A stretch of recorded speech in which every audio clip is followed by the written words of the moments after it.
Congratulations, Congressman.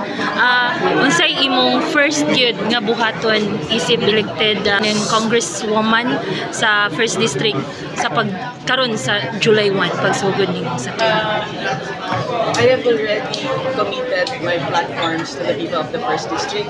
Kanya nga akong subayan ko sa akong gitigdayan ang akong unahon, like atong pasuhon, i-review atong universal healthcare, o kung sa mga balaod relative na makadugang sa scholarship and educational programs sa mga pagkakanan. Ako sa paningkamutan i-review atong IPERA law, kung aduna ka ikatabang na ma-improve kami para mas matabangan ang mga consumers sa isa ni siya ang dalabi na sa Primero District. Ma'am, unsa gid mo nakita nga pinaka dako nga problema sa 1st District?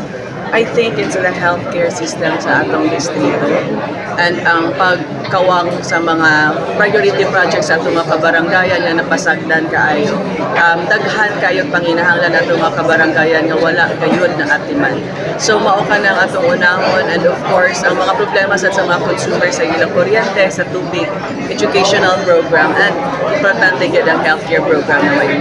Ma'am, sa imong pagdaog karon imong mensahe salamat sa tanan nga mga kaigsuunan sa Primera Distrito sa Misamis Oriental, dako kayo ang akong pasalamat sa inyong akong pakita sa pagsalig namong duha ni Governor Julia Tuy.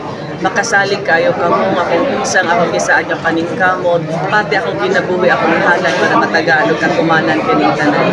Hinaot nga inyong kinilig kalipay nga natagaan kita og higayon, nga tagaan na gayon og kapagbuan og tinuoray nga pagpangon ang lalawigan na pinaang Primero District. I am so excited to get your priority projects ug inyong mga panginahanglan. Excited na ko nga magtrabaho, maghinaot ako nga inyo akong tabangan para magwalang puson kita para sa inyong kaayuhan.